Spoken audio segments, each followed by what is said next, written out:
सुंदर ढाल उभे विठेवरी, सुंदर ढाल उभे विठेवरी, कर कठीवरी ठेवूनिया, कर कठीवरी ठेवूनिया.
हेची सर्व सुख तुका म्हणे माझे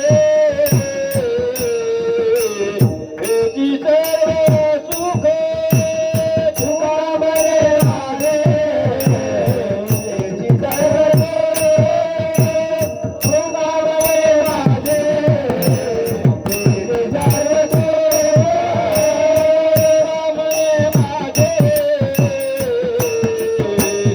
हेची सर्व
हॅलो हॅलो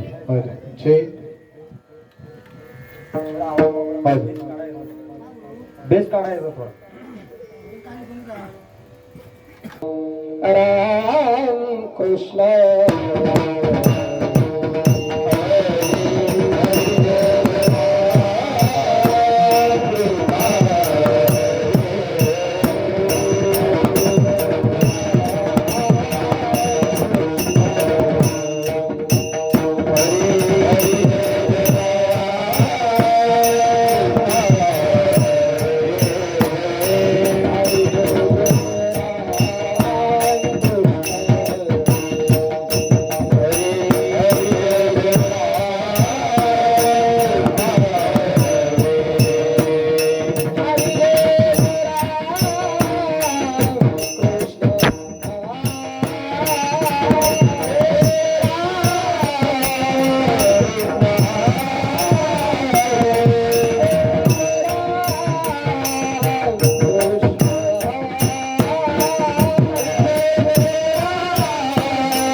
हरी बाहे तालोचनी सुख झाले हो साजनी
रूप ऐसे कुल तुझा संग रूप ऐसे कुल तुझा संग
Garuda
पांडुरंग सरी कते नलगे हिंडणे मुंडनते काही साधनाची नाही अट अटे चंद्रभागे स्नान विदित हरी कथा समाधान चित्ता सर्व काळ नलगे हिंडणे मुंडनते काही साधनाची नाही अटा अटे तुका म्हणे काळा वैकुंठ दुर्लभ विशेष लाभ संत संगे नलगे हिंडणे मुंडनते काही साधनाची नाही अटा अटी पांडुरंगा करू प्रथम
नम दुसरे चरण संतांच ज्यांच्या कृपादनी कथेचा विस्तार बाबाजी सद्गुरु दस तुका नमो ज्ञानेश्वरा नमोची ज्ञानेश्वरा करुणा करा दयाळा तुमचा अनुग्रह लादलो पावन झालो चराचरी श्री संताची माता चरणावरी साष्टांग ही करी दंडवत शरण शरणाची हनुमंता तुम्हा आलो रामदूता काय भक्तीच्या त्या वाटा मज दावा सोबटा दाग गाली आई आता पाहते सुखाई आता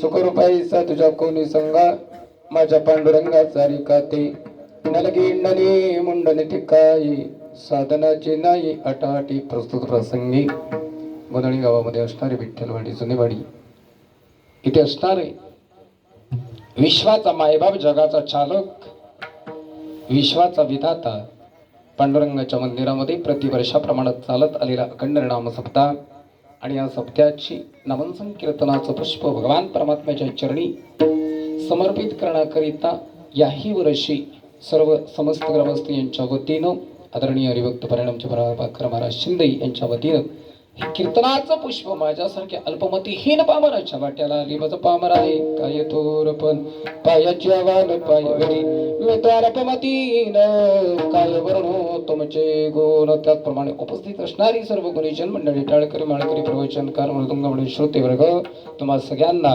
भगवान आपल्याची मूर्ती समजून सांग प्रणिपात करतो आणि या ठिकाणी सेवेला प्रारंभ करतो. विठ्ठल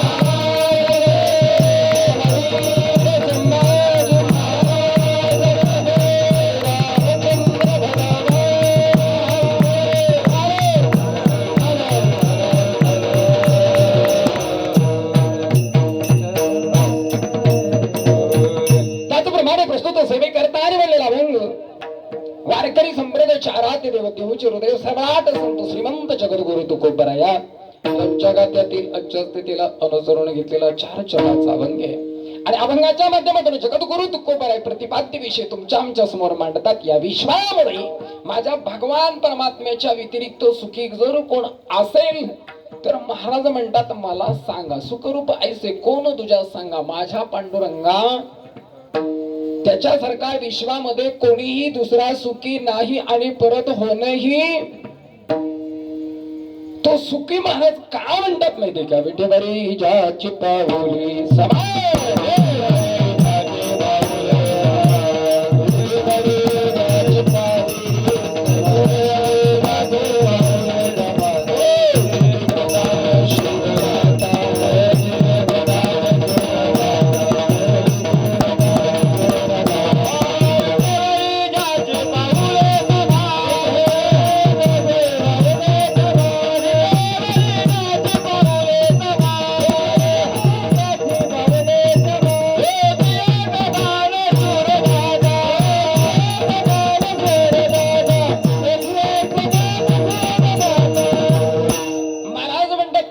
जगतामध्ये दानशूर कोणी नाही म्हणून त्याच्यासारखा दुसरा सुखी या जगतामध्ये कोणी नाही. सुखरूप ऐसे कोणी तुझे संघा माझ्या पांडुरंगा सारी का तो त्याच्यासारखा जगतामध्ये सुखी कोणी नाही. मग महाराज ज्याच्याकडे गेल्यानंतर कोणत्याही प्रकारची त्रुटी शिल्लक राहत नाही. नलगे हिंडणे मुंडन ते काही साधनाची नाही हटा आटी. महाराज त्याच्याकडे जायचं म्हटलं तर जीवनाला उत्सुकता पाहिजे आवड पाहिजे. आवडीनं व्हावी हरिनाम घेसी तुझी चिंता त्याची सर्व आहे आणि त्याला भेटण्याकरिता जावं लागेल. पण कुठं जावं लागेल त्याला भेटण्याकरिता कुठं जावं लागेल. माझ्याकडे काय बघता माझ्याकडे येऊ नका माझ्याकडे काय द्यायला त्याच्याकडे जावं लागेल. जगातला विश्वातला सुखरूप असा भगवान परमात्मा आहे, विठेवर उभा आहे, पण त्याच्या नगरात जावं लागेल. विना तेरी एक वसविले नगरे,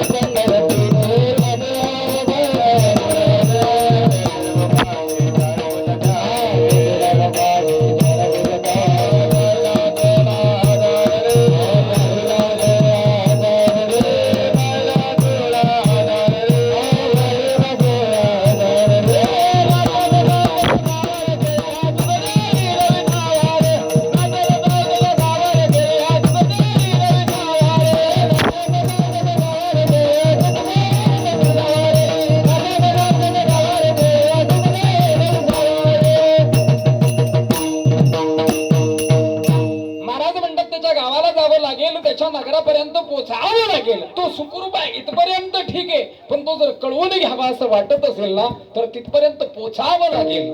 आणि मग जायचंच आहे त्याच्या गावाला. तर महाराज म्हणाले ते एक नगर आहे, भीमा तेरी एक वसविले नगर, त्याचे नाव पंढरपूर रे. तेथील मुकाशी चार भुजा त्याची बाईला 16,000. तो जगतात महाराज म्हटले जरी तो सुखी असला ना, तरी जगाचा विधाता आहे. चार भुजाती, चार हाताने देणारे.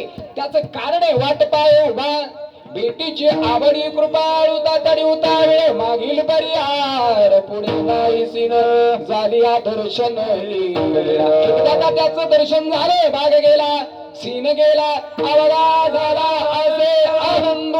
महाराज म्हणतात एकदा का त्याचं दर्शन झालं ना, की कोणत्याही प्रकारची जीवनामध्ये त्रुटी शिल्लक राहत नाही. का राहत नाही? तिथं गेल्यानंतर विधी सांगितलं, चंद्रभागे स्नान विधी तो हरी कथा, समाधान चित्ता सर्व काळ. तिथं गेल्यानंतर चंद्रभागेचं स्नान घडलं की मनाला शांती मिळते. आणि एकदा का मनाला शांती मिळाली की कोणत्याही प्रकारची चिंता करायची. जाता का तुम्ही पंढरपूरला? दरवर्षी जाता? कुठच्या वारीला जातात? बोलत चला, आपली वेळ संपली. 8 वाजले 11. महाराज आता उभा राहिला 11 वाजता. कावाला संपवायचा? पण काय काळजी करू नका, रात्री आपलेच आहे.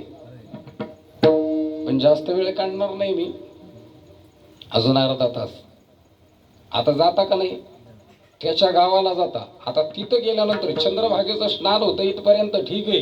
चंद्रभागेची एकदा का आंघोळ झाली की वर्षभर इकडे येऊन आंघोळच करायची नाही.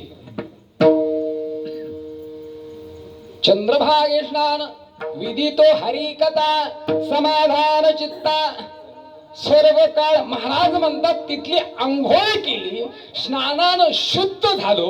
पण शुद्ध झालो बाह्य अंगानं, अंतर्मनानं आतलं काळ जसंच्या तसं, जसं घेऊन जातो तसं परत घेऊन येतो. आलिया संसारा श्रद्धा उद्धारा पांडुरंगा, हे काळाचे धन कुबेराचे, येथे मनुष्याचे काय आहे, देता देव विता नेता देवविता, येथे याची सत्ता काय आहे. तरी माणसाला भ्रम आहे, म्हणे माझ्यासारखा दुसरा कोणीही.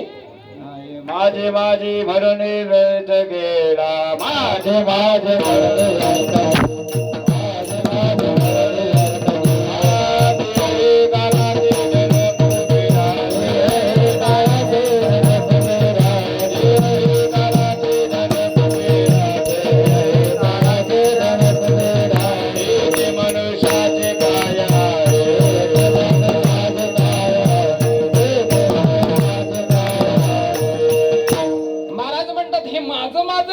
हे तात्पुरते भाडे तत्वावरती दिलेले.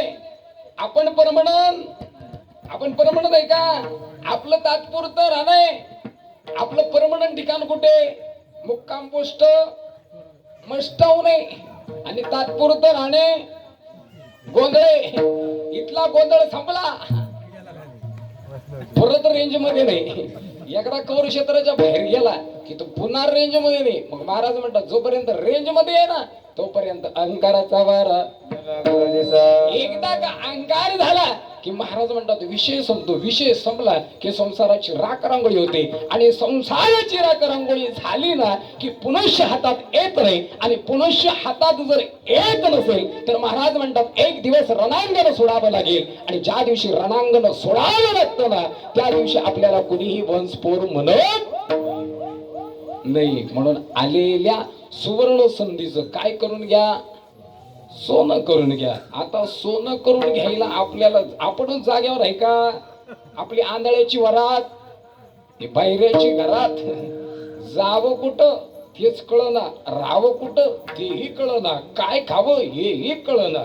महाराज एवढा गोंधळ झाला. ह्या गोंधळामध्ये भगवान परमात्म्याकडे जगद्गुरु तुकोबारायांनी पाहिलं आणि भगवान परमात्म्याला म्हणाले, काय म्हणाले, विश्वाचा जनिता, विश्वाचा चालक, विश्वाचा विधाता. एवढंच नाही तर चाले हे शरीर कोणाची असत ते कोण बोलवी ते हरविन, ते कवी ऐकवी एक नारायण. प्रत्येकाच्या चराचरात नाही तर मनामनात नाही तर देहा देहात.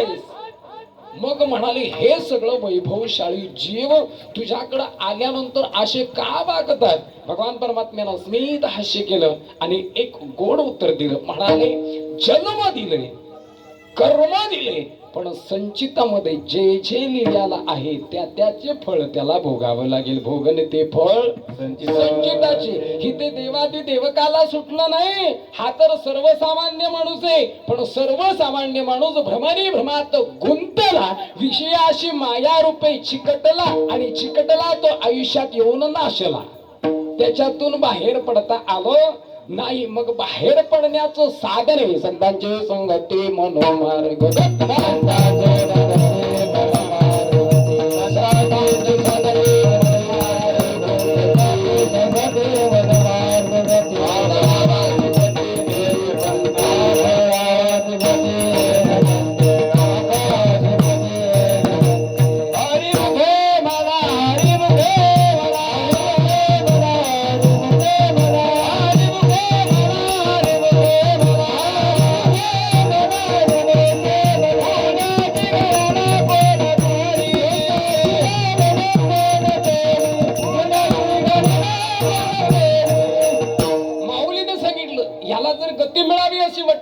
भगवान परमात्म्याची प्राप्ती व्हावी असं वाटत असेल, किंबहुना तो सुखी आहे याचा अनुभव जर हवा असा वाटत असेल तर संतांचे संगती मनोमार्ग गती आकळावा श्रीपती येणे पण ते संतांच्या सान्निध्यामध्ये भगवान परमात्म्याची भेट होते आणि भगवान परमात्म्याची भेट झाली की म्हणाले विशेष गोष्टी ज्या दुर्लभ गोष्टी आहेत ना त्या सहज सुलभ तुम्हाला मिळतात. तुका म्हणे काळा वैकुंठी दुर्लभ विशेष हा लाभ संत संगे.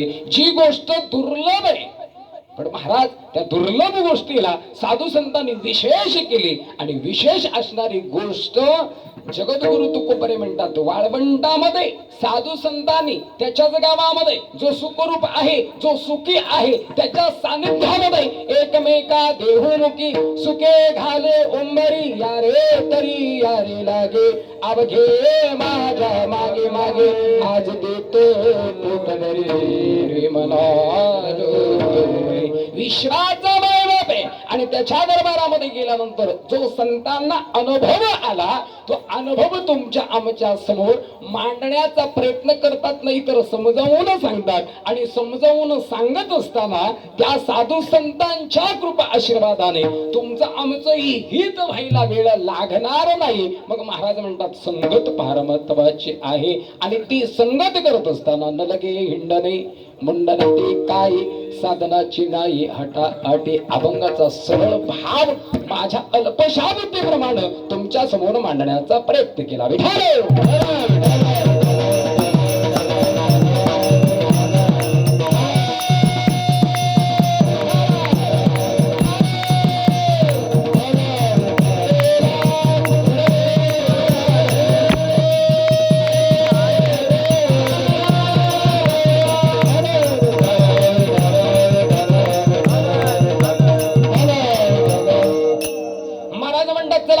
तुम्ही आम्ही मृत्यू लोकांमध्ये आलो की आणलं नाही सहज आलो. एक एक योनी कोटी कोटी पेरा मग लागे वारा मानवाचा मानवी देहामध्ये आल्यानंतर जगद्गुरु तुकोबारे म्हणतात, ज्या आयुष्याच्या साधनामध्ये सच्चिदानंद पदाला पोचण्याकरिता प्रत्येक जीवानं सजोटी लावली पाहिजे. काय सजोटी लावावी? आपलं आयुष्य किती आहे सांगू शकत नाही. भगवान परमात्म्यानं मानव देहाला आयुष्य किती दिलंय हो? किती वर्ष आहे माणसाला? किती वर्ष सांगितले शास्त्रामध्ये? 100 वर्ष. पर 100 वर्ष तुम्ही परमनंट शिक्का मारून आलात का? 100 वर्ष जगणारच. नाथ महाराज एका ठिकाणी वर्णन केलं कबीरजीने, क्या भरवसा है इस जिंदगी का, साथ देती नहीं वो किसी का, क्या भरवसा है इस जिंदगी का. ज्या गोष्टीचा भरवसा नाही, महाराज म्हणतात त्या गोष्टीला माहेचं कुंपण आहे.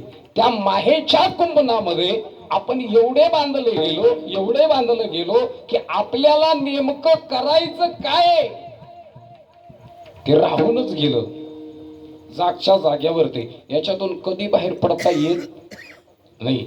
मी तुम्हाला स्थिती सांगतो. जन्माला आल्यानंतर बालपण चांगले की वाईट आहे?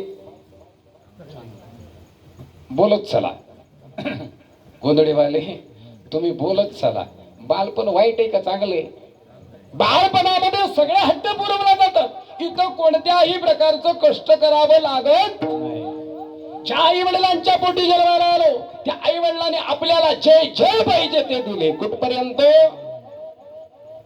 जोपर्यंत बालावस्था आहे तोपर्यंत. बरं, बालावस्था कुठपर्यंत असते? वयाच्या 25 वर्षापर्यंत. एकदा का 25 वर्ष पूर्ण झाली की बाल्यावस्था संपते आणि गृहस्थी आश्रमामध्ये प्रवेश करतो. त्याला प्रपंचिक बंधन म्हणतात. संसाराची व्याधी तिथून चालू होते. आता मला सांगा ना, आपली 25 ते 30 वर्ष कशात जातात? कशात जातात?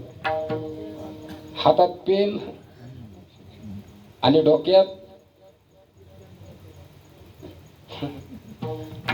हातात पेन असतंय का नाही, आणि डोक्यात विचारा. अंती शिक्षण परिपूर्ण होईपर्यंत 25 ते 30 वर्ष जातात.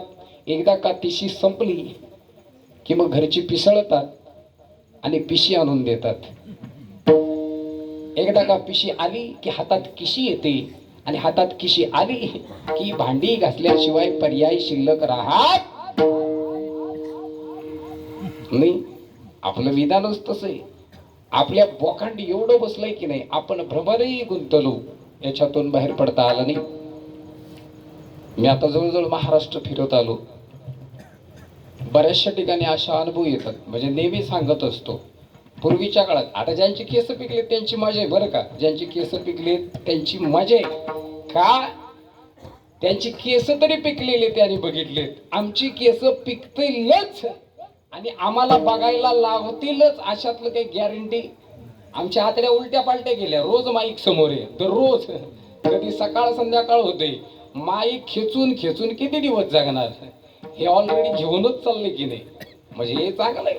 गणेश महाराज हे चांगलं आहे, पण तेवढंच वाईट आहे हो. पूर्वीच्या काळात माईक नव्हते. लोक कंदिलावरती कीर्तन करायची, माईक नव्हते. आता माईक आल्यानंतर महाराज चालता चालता उलटायला लागले. काय गॅरंटी? म्हणजे एवढं हे चांगलं आहे, ऐकायला गोड वाटतंय, पण ते खराब आहे. शेवटी त्याच्यात काय आहे? पावर आहे, आणि ती पावर खेचून घेत असते. म्हणजे विज्ञान युगानं कितीही संशोधन केलं तरी या शरीराला हानिकारक आहे. तुम्हाला ऐकायला गोड आहे, पण तेवढंच शरीराला कडू आहे. महाराज त्याच्यावरती कोणतं औषध शिल्लक राहिलं नाही. व्याधी एकदा का चालू झाली की आयुष्याची बर्बादी चालू होते, आणि मग ती उपती लागली की नाही, महाराज त्याच्यातून बाहेर पडता येत नाही. ऐका, तिशी संपल्यानंतर प्रपंचाची जबाबदारी खांद्यावरती आली की नाही, की कुठचाच देव डोक्यात शिल्लक राहतो का? राहतं का? पूर्वीच्या काळामध्ये खूप चांगलं होतं. म्हणजे आजही सांगतो मी, खूप चांगलं होतं. पूर्वीच्या काळामध्ये एखादी घरामध्ये नवरी आली तर नवऱ्याला नावानं हाक मारत होती का? काय म्हणायचे? तुमच्याकडे काय म्हणतात? अजून म्हणतात का हो? आमच्याकडे आवच करापला ते वनव्यातच गेला, आवच शिल्लक राहिला नाही. आमच्याकडे लय भारी म्हणतात शंतनू डायरेक्ट काय ते पूजेच्या दिवशी लाजत गाजत नाव घेत असतील तेवढंच शंकराच्या पिंडीवरती बेलवाते वाकून सगळ्यांचं राखून ठेवून फाकून माकून एकदा का हळद उतरणी झाली की याचा सत्यानाश. शंतनू मग शंतनू म्हणतो तू माझी सोनू मी तुझा जानू, नाही पटलं की एकमेकाला लाटण्यान हाणू. हो पुढे कशाला थांबते, ते बी थांबलं नाही याला बी जमलं नाही. त्याचं झालंय काय माहितीये का, वाजत असे बोल कोणी नाही का ठिकाणी हरी हरी नमनता तया थोर झाली. महाराजांचं विधान आहे, तू का म्हणे कैसे हे आंधळे जम, हे आंधळपणे.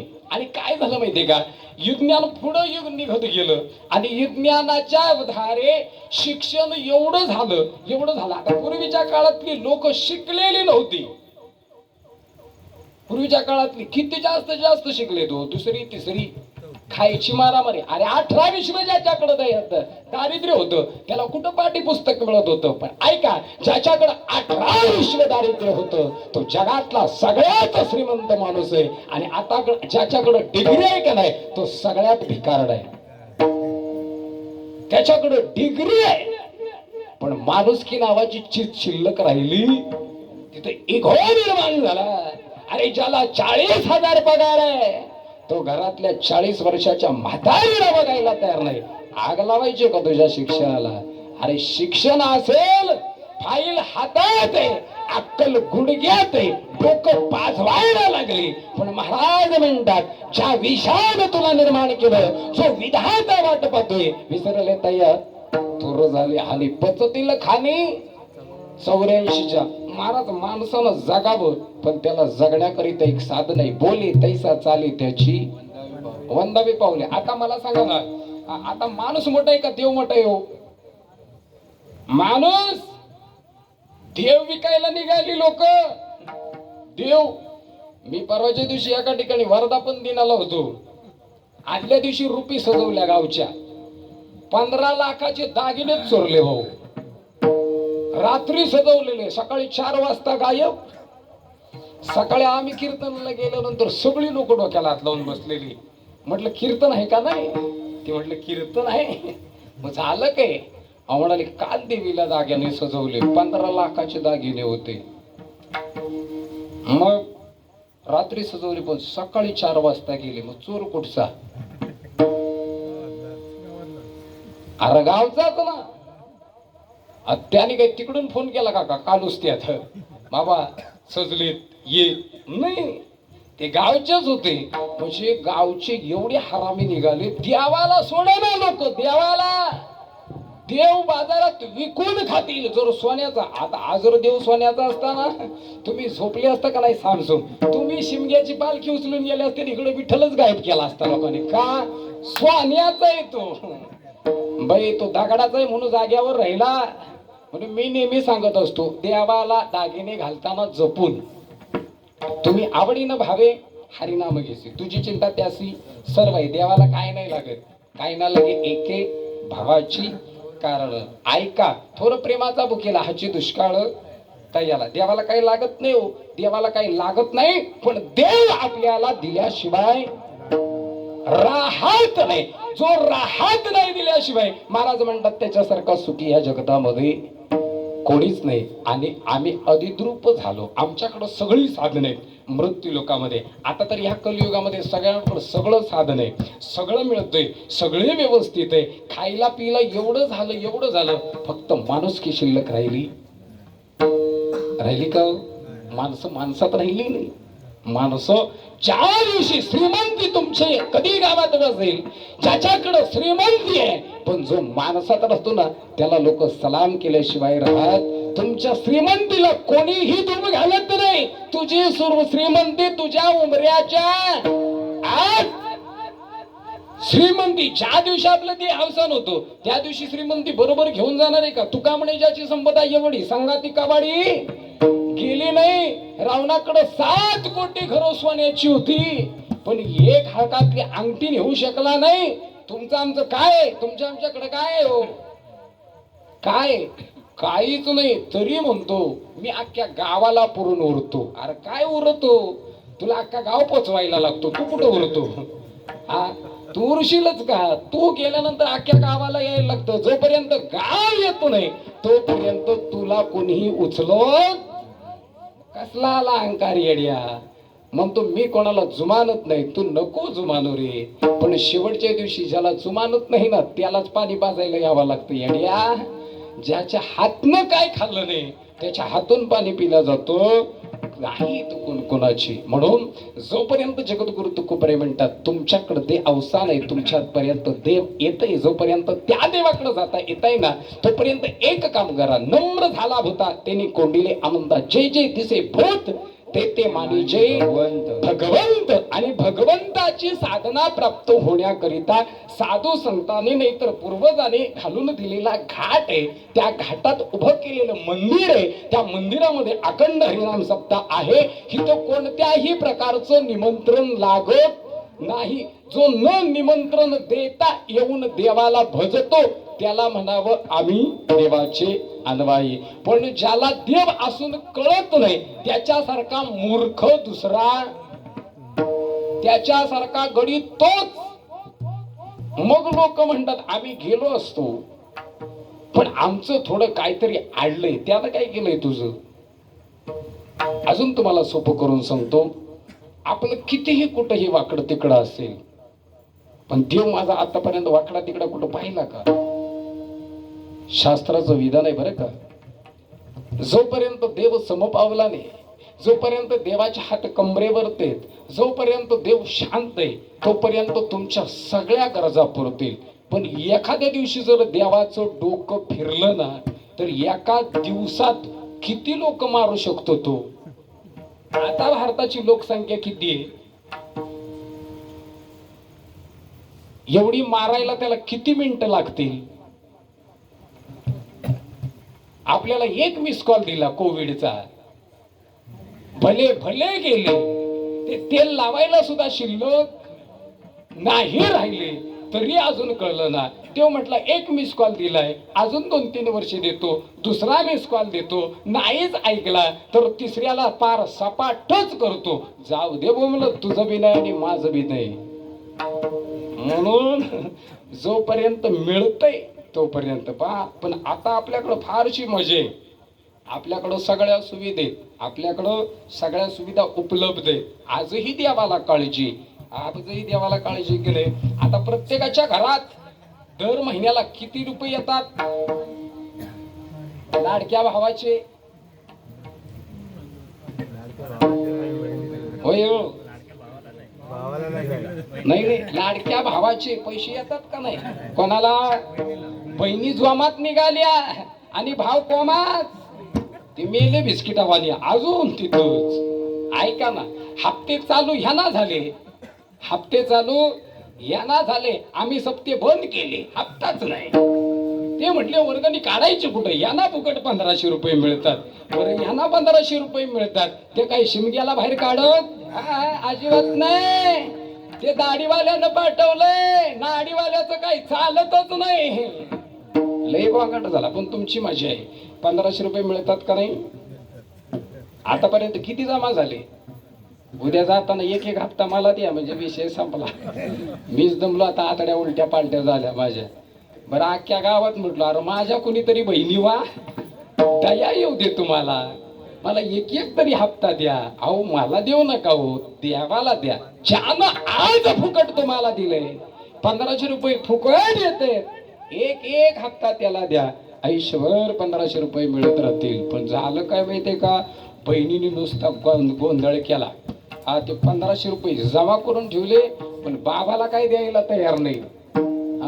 म्हातारा म्हटलं अगं लयच माझी तब्येत रिकामी झाली, जरा देते का? छे छे, थोरल्याकडे मागा. थोरल्यानं नाही दिलं तर मागच्याकडे मागा. पण 1500 रुपयातला एक फुटका मनी सुद्धा तुम्हाला देणार नाही.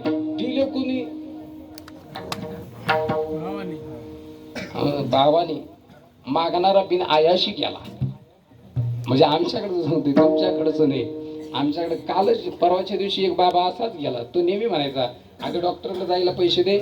ती म्हटली म्हाताऱ्या ते पैसे मला मंत्र्यानं दिले, तू दिले का? नाही नाही, मी देणारच नाही, मी देणारच नाही.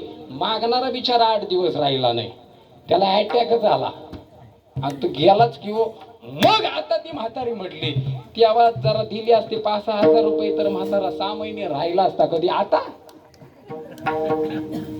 नाही ना. म्हणून जी वेळ द्यायची आहे ना, महाराज म्हणतात तिथं समीकरण करू नका, हिशोब करू नका.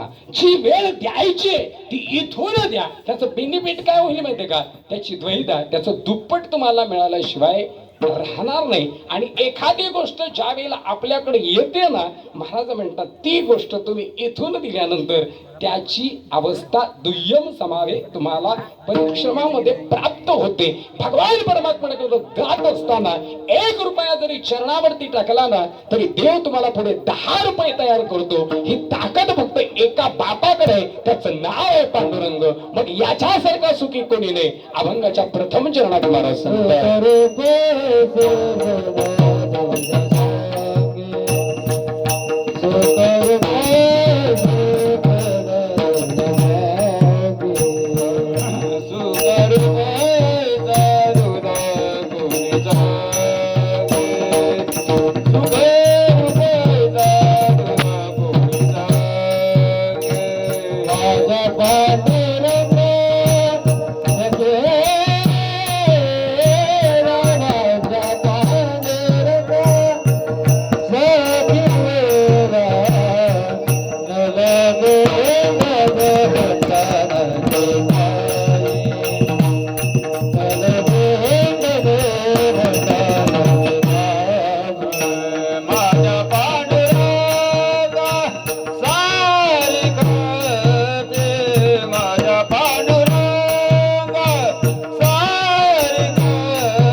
विश्वामध्ये दुसरा सुखी कोणीच नाही. जगद्गुरु तुकोबरे म्हणतात, तो सुखी आहे. आम्ही जवळ पाहून पाहिला आणि जवळ जाऊन पाहिल्यानंतर अनुभव आला. अनुभव का आला माहितीये का? तो का सुखी? महाराज म्हणतात आम्ही सुखी झालो. कोणाला? तुझं पाहता समोरी दृष्टीने पिरी मगारी, माझे चित्त तुझे पाया, मिळली मिठी पडली पंढरीराया. देह जाहो अथवा राहो पांडुरंगी दृढ भाऊ. आता मला सांगा ना, एकदा का इथला अखंड हरिनाम संपला, अखंड हरिनाम सप्ताह संपला की आपण कधी येणार? होय, कधी येणार? होय, 1500 रुपये मध्ये काय नारळ नारळ काय नाही. हा अजिबात नाही. तुम्हाला खरं सांगू का, त्या आजीना पाहिल्यानंतर फार हसायला येतं. त्याने वाघाची गोष्ट सांगितली. आमचा गडी इकडे येतच नाही. त्याला म्हटलं आज गोंधळ्यात जायचंय. छे छे म्हटलं, तुझा गोंधळ तूच घाल, तिकडं वाघ येतात. अरे म्हटलं तर वाघ आला तर वाघ महाराजाला काही खात, कारण महाराज शाकाहारी असल्यामुळं वाघ खाणार. पण त्याच्या मनात भीती ठेवली ना त्या आजीबाईनी. ते म्हटलं की आजी भेटली की निरोप सांग, तू तुझा वाघ, मी काय गोंधळ्यात येणार. ते म्हटले मी पोसऱ्यात येऊन जीव देईल, पण वर गोंधळ्यात येणार. गोंधळ झाला आणि बिचारे मी त्याला आज म्हटलं, अहो चला गोंधळ्यात चाललंय आपण प्रतिवर्षाप्रमाणे. छे छे म्हटले, तिकडे वाघ आहे, मी काय झोपायला येणार नाही. ते बिचारे पहिल्या वर्षी आले ते रात्रभर झोपले नाही. आता रात्रभर झोपलेला माणूस इकडे परत यायला तयार नाही. तो म्हणतो गोंधळे सोडून बोला. मनाला लागलेली भीती, एक दिवस मरण निश्चित आहे. तू वाघानं मारेल, ठेस लागून मरेल, गाडीत मरेल, हंतरुणात मरेल, नाहीतर आणखी कशानं मरेल, एक दिवस जाणं. ऐका ना, आपल्याकडं सगळं ऐश्वर्य सुखरूप आहे, आपल्याकडं सगळं गुण संपन्न आहे, पण ज्या दिवशी आपण जातो की नाही त्या दिवशी काहीच बरोबर घेत नाही. आपल्याकडे जाता क्षणी 25 लाख रुपये, पण आपण किती रुपयाच्या मडक्यात जातो. मडकं किती रुपयाचं लागतं, 25. कपाल किती रुपयाचा असतोय. बरं आपलं भांडवल काय, 2 बाबू 7 कामट्या, किती पेंडी हातरतात वर. किती पेंडे तुमच्याकडे हातरतात का बिना पेंड्याचं येतात. हा त्यावाला म्हणतो का हे गरमी होते जरा कमी घाला. नाही, मेल्यावर किती सुख सोहळे माहितीये का. आपल्याला जास्त आंघोळ कधी घालता तो, जवळजवळ 4-5 बादल्या संपत्यात. कधी, शेवटच्या दिवशी. अर्धा किलो खोबऱ्याचा रस, कधी, शेवटच्या दिवशी. हा 4-5 लिटर दूध घालतात, तुमच्याकडे घालतात काय नाही. आमच्याकडे अर्धा किलोचा रस खोबऱ्याचा. सगळे सोयरे मित्र मंडळी आपेस्त परिवार घरचे तर रडत रडत शेवडा सकट फासतात त्याला. काय नाही ते रडण्याच्या वगैरे नाकातनं धार, तसाच माझ्या राजारो शेवडा सकट खोबरा. आणि मग ते काय जरा 10-15 बाजल्या संपल्या का नाही, किती चकाचक होतो. आणि मग सजलेला गडी खुर्चीत बसला का नाही की लोक म्हणतात काय तेज आहे रामभाऊच्या चेहऱ्यावर. आता हर सत्याला आला तो सुकलेला मेट्यासारखा, आणि आता मेलाय तर म्हणे तेजासारखा, नाहीतरी जाळायचाच आहे. आणि एकदा का मग त्याला 7 कामट्या पिंडे बांधले की आडवं तिडवं घालतात गडी. ऐका ना, आयुष्यभर खुलेआम फिरला, पण शेवटच्या दिवशी बांधून मारतात रे लोक. अनुभवी आणतात, हे कपाल बांध कपाल. तुमच्याकडे कशाने बांधतात, सोमवार का नाही. तेव्हा म्हणतो काय, अरे जरा हळू झोमतय.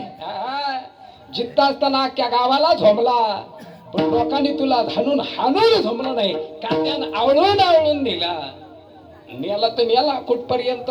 सगळे सोयरे मित्र मंडळी एकदा का मुक्काम पोस्ट मस्टवणे, चितेवर ठेवले की पेटवणे. तू जळायच्या अगोदर 2.5 भाकऱ्या खाऊन मोकळं होणे, संपला बाजार. हिशोबाच नाही. आणि मग राग धुवायला जातात काय तुमच्याकडं, ते आस्ती घेऊन येतात. आमच्याकडे फार, मी नेहमी जातो राखेच्या कार्यक्रमाला, बाक्याला नाही. ते आजची तज्ञ मंडळी असते, हे ती म्हणते जरा बघ रे, मांडीची आहे का मांडीची नळी, हे मग कंडीची आहे का कंडीची. तर म्हणतो ही कंडीची वाटत नाही, ही जरा कुलपाटी गुडघ्याची वाटते, मग तेवढीच घे. आणि मग तेवढी घ्यायची डब्यात, आणि डब्यात घ्यायची. ज्याचा 25 लाखाचा घर आहे ती डब्यात भरायची त्याची हस्ती, आणि आणून कशाला बांधायची. कशाला बांधतात तुमच्याकडं. ज्याचा 25 लाखाचा घर आहे तो लटकलेला असतो 12 दिवस कुठं, पावलीत. अरे अरे अरे येऊ म्हटला काय तुझी अवस्था. अरे जिद्द असताना गावाला दम देत होता, आणि आता कुत्र सुद्धा तुझ्याकडे बघायला नाही, येऊन प्लास्टिकच्या पिशवीत तुला लटकून ठेवलंय. काय तुझी जिंदगी. ज्यावेळेला परतीचा प्रवास संपला, भगवान परमात्म्याच्या दरबारात उभा राहिला. भगवान परमात्म्यानं सांगितलं, अरे येड्या, सोन्यासारखं आयुष्य दिलं होतं, सोन्यासारखा अखंड नाम जपता होता, सोन्यासारखा काळाचा प्रसाद होता, सोन्यासारखा पंढरीपर कीर्तनाचं माध्यम होतं, पण ते तुला श्रवण करता आलं नाही. भोगणे ते फळ संचिताचे नरका जाणे, परिपपियाच्या रशाने कथा न करावी, विठोबाची. आता म्हणाले काय करावं? देवा म्हणाल चुकलो मी. देव म्हणाला परत एकदा चान्स होता, परत आहे का? आता नाही. देव म्हटला आता मी तुला जन्माला घालीन, पण एक तुला कुत्र्याच्या जन्मात घाला जावं लागेल. तू म्हटला कुत्रा तो कुत्रा, हरकत नाही. तो म्हटला मला कुत्र्याच्या जन्माला घाल, पण परत गोंधळ्यात पाठव. तो कुत्र्याच्या जन्माला आला, गोंधळ्यात आला, पण सप्त्याच्या पहिल्याच दिवशी वाघानं उचलला, गोंधळच संपला. तो म्हटला काय देवा? देव म्हटला बरोबर आहे. जेव्हा काकडा होता तेव्हा गावाशी वाकडा, आणि आता म्हटलं पहिल्या प्रसादीला जातो, आला वाघ. जय विठ्ठल व्हायच्या अगोदरच फरारी. काय म्हटलं देव तुझ्या दरबारात आहे? देव म्हटलं मी सदासजी माझ्या अंगावर काय घे नाही. तुला दिलं होतं ते तुला नाही पळता आलं, आता जावं लागलं. हे काय माझ्या हातात नाही. वंशपूर झाला. परत म्हणाला देवा आता कुत्र्याचं संपलं तर संपलं, दुसरं तरी. देव म्हणाला तिसऱ्या वेळी मी जन्माला घालीन तुला बरं का. म्हटलं भोक्याच्या. अरे भोका तर भोका, निदान चोरून तरी तीर्थ खाईल. देव म्हटला ठीक आहे, पण कुठं? गोंधळ्यातच. देव म्हटला हरकत नाही, नाही पंढरीत जाता आलं तरी चालन, पण जर गोंधळ्यात आलं त्याला घातलं भोक्याच्या जन्माला. पण घालं काय माहितीये का? मांजरीनं कसं तरी त्याला पाळलं पाळलं पाळलं, भोका झाला झाला. आणि पहिल्या दिवशी आला लपत लपत लपत लपत लपत. आता लपत आल्यानंतर चोरून तीर्थ खाऊन माग हाड हाड करता गेला, परत कुत्र्याला भेटला. कुत्र्या सकट भोका. देव म्हणाला देवाला परत गेल्यानंतर काय म्हणाला तुझ्या दरबारात? पहिला कुत्रा झाला तर वाघानं नेला, परत भोका झाला तर कुत्र्यानं नेला. देव म्हटला तू त्या गोंधळ्यात जाण्याच्या योग्यतेचा शिल्लक राहिल्याला आता जावं कुठं? म्हटला पोसऱ्यात जा, पण पोसऱ्यात गेल्यावर मोडल्यात जा. तिथं काय तुला तपलीक? तिथं कोण हाडपण म्हणणार नाही आणि हरिपाठाला हे पण म्हणणार नाही. गोंधळच झाला की नाही. त्यानं म्हटला बाबा मी नरकातच राहिलेलं बरं, मला गोंधळ पण नको आणि पोसर पण नको. याच कारण ज्या वेळेला विधी चालू होती त्यावेळेला विधी कळाला नाही. ज्या वेळेला मंदिर होतं त्यावेळेला मंदिराचा कळस कळाला नाही. ज्या वेळेला मंदिरामध्ये देव होता पण दगड समजून कधी नतमस्तक झाला नाही. आणि ज्या दिवशी हातातली वेळ गेली त्या दिवशी देवाजवळ विनम्र झाला. महाराजांचं विधान आहे मन कोणी शरण जावे सर्व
शरण जावे सर्व भावे देवासी. एकदा का मनुष्य देहामध्ये जन्माला आल्यानंतर जो देवाशी शरण जातो महाराज म्हणतात त्याला उत्तम मरण येतो. अलिंगन गडी मोक्ष सायुज्यता जोडे ऐसा संतांचा महिमा झाली बोला याची सीमा. महाराज म्हणतात हे एकदा का तुम्हाला घडलं की इथं सुखरूप असणारा भगवान परमात्मा तुमच्या मागे पुढे उभा राहिल्याशिवाय राहणार नाही. मागे पुढे उभा राहे संभाळीत आलिया आघात निवारण करण्याचं काम माझा भगवान परमात्मा करतो. म्हणून त्याचं विधान सांगितलं महाराजांनी टाईच बैसोनी करा एक आवडी अनंत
मालिकाते नलगे नदे मुंडन काय साधनाची नाही अटा अटी. महाराज म्हणतात इकडं तिकडं सैरवैर न होता भगवान परमात्मा पंढरपुरातून इथं आला. कुठे आला? गोंधळामध्ये. ऐका ना, या सुखा कारणे देव वेळावला वैकुंठ सोडोनी संत सदनी राहिला. भगवान परमात्म्यानं वैकुंठ सोडलं आणि पंढरपुरामध्ये आला. आणि पंढरपुरामध्ये आलेला माझा भगवान परमात्मा साधू संतांनी त्याची पूर्तता गावागावात केली नव्हती, तर वाडी वस्तीत जाऊन भगवान परमात्म्याला आणून ठेवलं. त्याचं कारण आहे, अरे नाही सगळं सामान्य माणसाला तिथपर्यंत पोहोचता आलं, तरी इथं आलेला भगवान परमात्मा विश्वाचा विधाता आहे, आपला जगाचा चालक आहे हे समजून जरी इथं विनम्र झाले ना, तरी जगाचा देव तुम्हाला इथंही दर्शन दिल्याशिवाय राहत. पंढरपूरला जावं आणि वारी घडावी अशी नाही. गोंधळात आल्यानंतर वर्षानं एकदा का देवाचं दर्शन झालं की ती आपली काय होते? वारी होते. वारी समजून जो देवाची सेवा करतो तो देवाला आवडतो. आणि एकदा का देवाला आवडला की कोणत्याही प्रकारची त्रुटी आपल्या आयुष्यामध्ये शिल्लक राहत नाही.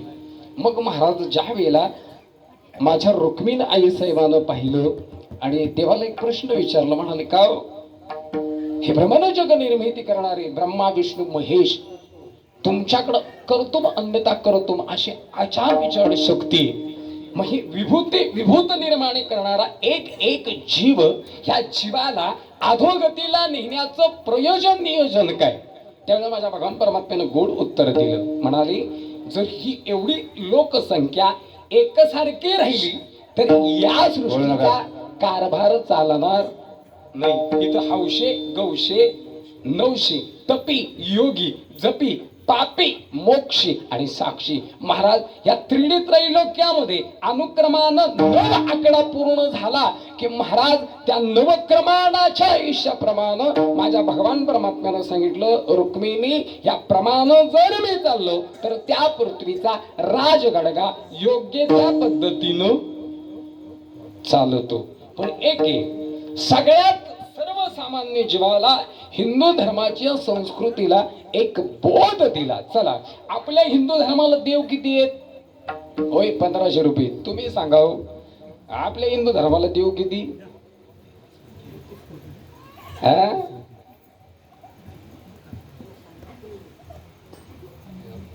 आता तुम्ही वरीचा भात खाऊन झालाय गब्याचा. रव्याचा होता काय? रव्याचा होता काय माहित. त्याच्यावर टमाट्याची आमटी घेतली होती, रव्याचा होता का मण्याचा होता काय माहित. नेला बुवानी चोपीत, ते काही सांगत नाही. आपल्या धर्माला देव झाले 33 कोटी, एक तरी देव धड सापडला का आपल्याला? महाराजांचं प्रमाण आहे, आपला तो एक देव करून घ्यावा आणि ते विना जीव सुखदे. मी सगळ्यात सोपा तुम्हाला देव सांगून जातो, सगळ्यात सोपा देव. नका देवळात जाऊ, नका गावात पाहू, नका पालखीत बघू. देव बघायचं असेल तर आपल्या आई वडिलांमध्ये बघा. जगाचा मालक तुम्हाला घरात भेटायला आल्याशिवाय राहणार नाही, एवढी ताकद एका देवामध्ये. त्या दैवताचं नाव आहे आई. आणि पण खरं सांगावं प्रामाणिकपणे, आई वडिलांची पूजा कोण करतो का? कधी केली? पण शास्त्राचं विधान आहे, धर्मामध्ये सांगितलं, सकाळी स्नान संध्या झाल्यानंतर तुळशीला पाणी घालावं आणि तुळशीला पाणी घातल्यानंतर तुळशीला 3 प्रदक्षिणा घालाव्यात. गोठ्यात गायी असेल तर गायीला 3 प्रदक्षिणा घालाव्यात आणि घरात आई असेल तर आईला 3 प्रदक्षिणा घालाव्यात. आपण आई बापाला प्रदक्षिणा घालतो केव्हा? आपण आई वडिलांना प्रदक्षिणा घालतो कधी? तुमच्याकडे पद्धत आहे का नाही? खांद्यावर मडका घेऊन बोंबलत फिरायचं, खाली लोटांगण वधीनं चरण डोळ्यानं पाहिजे रोप तुझे पेट वाता नाही. शास्त्रानं सांगितलं, सकाळी आंघोळ झाल्यानंतर तुळशीला पाणी घाल्यानंतर तुळशीला 3 प्रदक्षिणा घालाव्यात. गोठ्यात गायी असेल तर गायीला 3 प्रदक्षिणा घालाव्यात आणि गायीला 3 प्रदक्षिणा घालल्यानंतर घरात आईला किती प्रदक्षिणा घालाव्यात? 3 प्रदक्षिणा घालाव्यात. आणि वडिलांच्या चरणावरती नतमस्तक व्हावं आणि देव समजून दररोज त्यांची पूजा करावी. आजही कोण करत आता त्यातलं वर्म कळालं ते मात्र केल्याशिवाय राहत नाही. बरीचशी महाराज मंडळी आपल्या आई वडिलांची सेवा करते, नाही असं नाही. मी नेहमी सांगत असतो, ज्याच्याकडं आई आणि वडील आहेत तो कलियुगातला सगळ्यात श्रीमंत माणूस आहे. त्याच्यासारखा श्रीमंत दुसरा कोणीच. ज्याच्याकडे आई नाही, वडील नाही, त्याच्यासारखा आभागी कोणीच नाही. का खरं सांगू का, 18-20 वर्ष असणाऱ्या बापानं स्वतःच्या पायात कधी चप्पल पाहिली नाही, आपल्या अंगात असणारी कधी ठिगळ पडलेली बनियान पाहिली नाही, पण आपल्या मुलाचे सुख सुहाळे केल्याशिवाय आपला बाप कधी सुखाने मिळणार नाही. ज्या आईकडे खायला काही नसताना आपल्या पोरांना आपलं अन्न वस्त्र वीक्षण करत असताना आपलं पोट मरून आपल्या पोरांना भात घडकुजन खाणारी, आपल्या पोरांच्या पंखात बळ देणारी या विश्वातली एकच जननी आहे, तिचं नाव आहे आई. सारखं आतापर्यंत तुम्हाला खायला नाही कोणी घेतलं, बघा प्रयोग करून. घरात चटणी नाही, पण आई कधी शेजाऱ्याकडे तक्रार करत नाही. आपल्या पडद्यात पुरांना घालायला खायला काहीच नाही, पण रात्री आपल्या बापाच्या उशाला बसून सांगणारी आपली माय. आपल्या पोटी 3 पोरं, पोरांना कधी उपासमास करून द्यायचं नाही. एक वेळ आपलं पोट मेलं तरी चालेल, पण आपली मुलं दुसऱ्याच्या दारात अन्ना करता कधी जाता क्षणी आपल्याला दिसता कामा. आणि तीच लाज आपल्या बाबानं आपल्या काळजाशी धरावं. आपल्या पायात चप्पल नाही, उन्हाच्या करवातातून रब रब रब रब रब दुसऱ्याच्या घरात रभाव, दिवसभराची मिळालेली मजुरी आपण न काही खाता आपल्या पोरांच्या बळगामध्ये घालावी, आणि तीच पोरं शेवटच्या वेळेला आपल्याला बापाला टाकून जावी. किती हलकट आहे आपण. काय वाटत असेल आई बापाला हो त्या. विचार करा, ज्या आई आणि वडिलांनी आम्हाला इथपर्यंत येण्याकरिता बळ दिलं, त्या आई बापाला पोरा आजची लात मारायला लागली. अजून तुम्हाला सोपं करून सांगतो, पूर्वीच्या काळामध्ये गावगावची चालत होती. एक बाबा बोलला तर गाव शांत होत होता. आता एक बाबा बोलला तर 4 तुकडे होतात, आणि पोरं त्या बापाला एवढी नाहक बोलतात. म्हणे हे म्हातारं नाही ना, त्याला अक्कलच राहिली नाही. मला सांगा, शामड्या पोरानं वयोवृद्ध माणसाची अक्कल काढावी योग्य आहे का? त्याची योग्यता आहे का? पात्रता तेवढी आहे का? अरे ज्या बाबानं तुझ्यापेक्षा 18 पावसाळे जास्त बघितले, त्याचा अनुभव तुझ्या शिक्षणापेक्षा दुप्पट आहे रे, दुप्पट आहे. मी नेहमी सांगत असतो, गेलं गंगेला मिळाली फक्त एकच जगा, हे कलियुग आहे. माणूस ज्या दिवशी माणूस उभा राहील ना, त्या दिवशी खऱ्या अर्थानं विश्वातल्या जगाला आनंद होईल. आणि विश्वातल्या जनाला आनंद झाला तर देव कृपा करेल. आणि ज्या दिवशी देव कृपा करेल त्या दिवशी आई वडील तुमचे उभे राहतील. ज्या दिवशी आई वडील उभे राहतील त्यावेळेला विश्वाचा मालक तुमच्या दारात येऊन उभा राहील. आणि उभा झालेला विश्वाचा मालक तुमच्या हाताला धरून तुमची श्रीमंती त्याच्या कळसापर्यंत पोहोचवल्याशिवाय राहणार नाही. हे विधान जर कोणी सांगितलं असेल ना, तर विश्व ऐकून कल्याण माझा जीवात्मा एक परमेश्वरात्मा आहे, त्याचं नाव आहे पांडुरंग. म्हणून महाराजांनी सांगितलं, याच्यासारखा सुखी कोणी नाही, सुखरूप ऐसा तुझ्या कोणी संग माझ्या पांडुरंगाचा रिका तो ताडेश्वर.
कते नलगे नरे मंडल तिकाये साधनाची नाटाटी चंद्रभागे स्नान विधी तोरी कथा समाधान चित्त सर्व काळ नलगे नरे उन्नत तिकाही साधनाची नाही आटा आटे तुका म्हणे काळा वैकुंठी दुर्लभ विशेष लाभ संत संगीत नले उन्नत तिकाही साधनाची नाही अटाटी झालेली सेवा भगवान परमात्म्याच्या चरणी समर्पित करून जन्मदात्या वडिलांच्या चरणी समर्पित करतो म्हणजे सद्गुरू मौली यांच्या चरणी समर्पित करतो.